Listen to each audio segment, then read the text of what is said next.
Yes. That's the question, the hardest. Do you believe in ghosts? I do actually, yes. I believe in the afterlife, I believe in ghosts, I believe in aliens, I believe in UFO. I believe in all these things. I guess because I'm fascinated by them, you know, and I think, I definitely think there's another, you know, I think there's another level of existence, many level of existence that is, that exists, that is, we're not the only one, basically. Do you study the subject in terms of science? Because you use astral trip. Like, do you study the question? You know, like I guess I study it more from a hobbyist standpoint. You know, it's not like I don't go to a college to study from a more. I don't study it from an intellectual standpoint. I study it more from the standpoint of, you know, of someone who's fascinated by this subject matter. And so I definitely did do a fair bit of research, you know, for Insidious, and definitely Lee did as well when he was writing the film. And you know, and actually, if anything, you know, we actually drew a lot of influences from ghost stories that we have heard from our family and friends, and that became basically the inspiration, or I should say, that became the leaping off point for Insidious. You know, we would hear these ghost stories that we would be really creeped out by from our families and friends, and we thought, wouldn't it be great if we put that in a movie? You know, put the kind of stuff that we would hear, that we would find scary, and try and capture that feeling and put it on film. Yeah.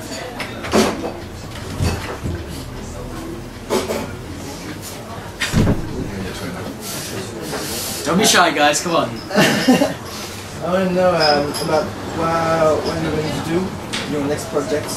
My next project? I'm not quite sure yet, really. I'm still in the midst of you know, trying to decide what I want to do next. But whatever I do next, it has to be something that I'm passionate about. I'm pretty picky with the kind of films I make.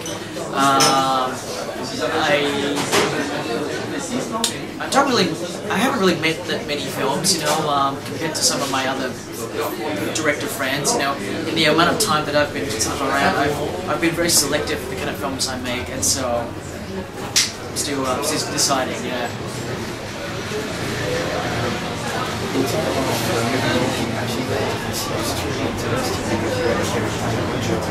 Yes. So you have to go back when it's an hour movie. You have to go back to the beginning of the genre. For example, there's a movie I really like. It's a movie of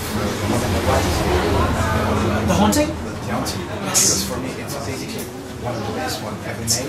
It is, yes. Because everything that deals with horror in that movie is in the mind. Yes, it's psychological. Yes. And for the first half of the movie, basically you do exactly the same Yes. thing. And almost on the same level. So it was a really big challenge for you, and it was one of the key points of your decision to make this movie, because you will be able to experiment But I know. a few other things Yeah, that you yeah. haven't done before. No, yeah, that's definitely a big part of the reason. You know, I wanted to make a haunted house ghost story film, right? That starts off very low key, and that just very slowly built towards a, you know, pretty intense climax. And so I really wanted the first half of the film to be very low key, you know, and it's just, you know, it's just about the creaking of a door, and maybe you think you see someone, you know, standing in the corner of a room. I really wanted it to be like that.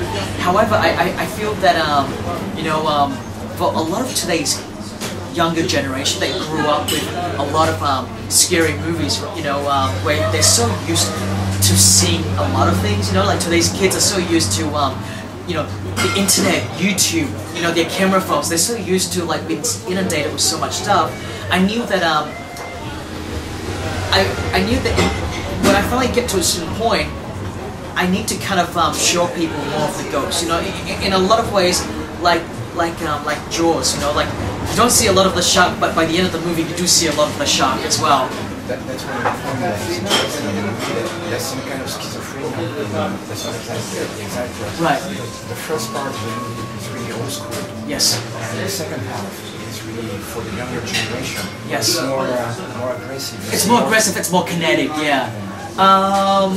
Yeah. I think I was trying to, I wanted to. I think I wanted to make a film that basically found a balance, between the two. It's kind of ironic because the second half of the movie is really the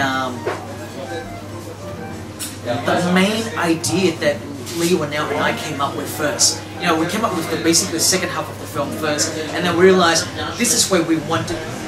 This is how we started, right? And so we went back and then we worked the film towards the second half. So it's kind of weird. It's like if we did not have the second half, we would not have the first half of the movie at all. So yeah. So that was kind of our process. I have one last question. I don't know if I'm right on that, but for the design of the old lady that you see at the end. Is there a connection between this old lady and Dead Sentence? Because she looks... A Dead Silence, you mean? Dead Silence. So, yes. Because she looks almost the same. So I don't know if it's... Yeah, I'm not... it's definitely something that I find scary. It's something that's personal to me. I find... because growing up, I've heard many stories about old women ghosts. And so growing up, I think it's always been in the back of my psyche, in the back of my brain, the image of an old woman ghost that is very prevalent in my own personal experience growing up, from a lot of the stories that I've heard. So when I make Dead Silence and I make Insidious, I think I draw from basically the same place of inspiration. And but in Insidious, I went one step further. I don't know if I should talk about it because I don't want to give it away. But with Insidious, the old woman ghost, I did not actually cast a woman.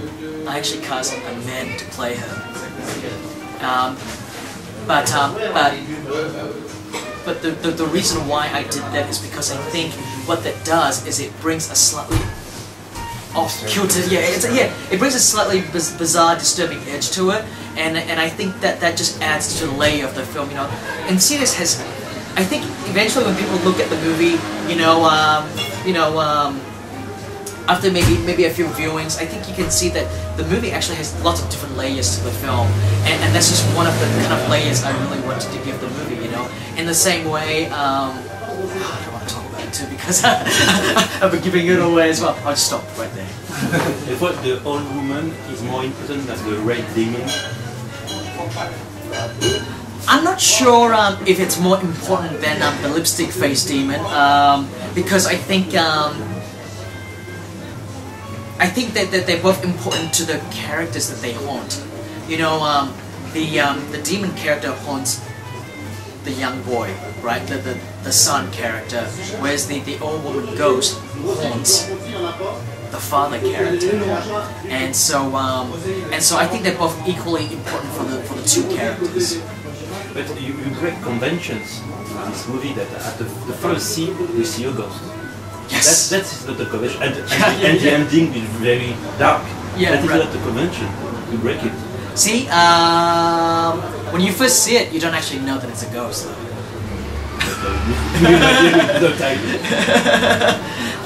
When you first see this person, you know that it's something, it's something weird. There's something that's wrong with this character, and the opening of the movie is very integral to the rest of the film because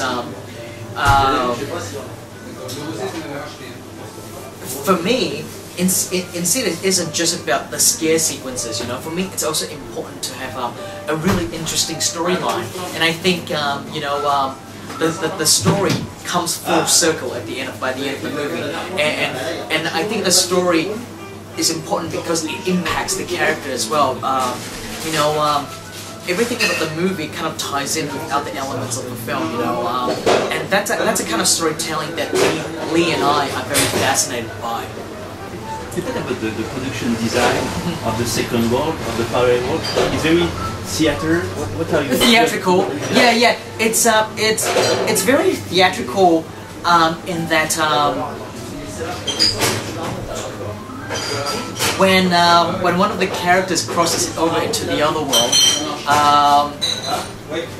I made it very dark. You know, I set it basically, you know, in a lot of ways in kind of a blank void, right? And then we eventually go to another location, without giving it away, where it's definitely very heightened and very ornate and baroque. You know, very theatrical in that respect. European. It's not European, not American. Film from Europe. Oh yeah, yes. It definitely has a very European feel to it, which yeah, I'm a big fan of European horror films, you know, and yeah, the shades of Hammer films, probably not as big as Dead Silence. Dead Silence was basically my tribute to Hammer horror films, but with this, there's definitely shades of Hammer horror films, shades of Mario Bava. You know, I'm a big fan of Italian horror cinema as well. What I wanted to do was create a movie, create a world, I should say, in Insidious, that is very realistic, you know, that is very grounded, and that when people watch the movie, you know, they can go, you know what, that looks like my home, or that looks like my mom and dad, or my son or daughter, right? I wanted to create a world that is very grounded in reality, but what I wanted to do that was a bit different was I wanted to populate this world with ghosts and creatures from a fantasy world. So I took, you know, I reach into a fantasy genre that is much more heightened and theatrical, and I take the ghosts and monsters and creatures from that world, and I put them into this realistic world. So basically, it's a realistic world that when you look in there, has a very heightened creature that you just don't expect in this environment, and I think that's what makes it unique and different to all the other haunted house films. During all the movie you've made, with all the movie you've made, you almost all the time choose to do some pretty hardcore movies. For example, Death Sentence, it's pretty hardcore. Yes. This one is a big success. Would you decide? Are you ready to decide to do a change, to do something drastically different? Like, will you stay when you say, in the genre? Oh, God no, I hope not, because I'm a lover of cinema. I love all kinds of movies, you know, I love all kinds of genres, so it would suck if I just keep doing the same thing again and again. I love horror movies, you know, I love horror films, but I also love science fiction films.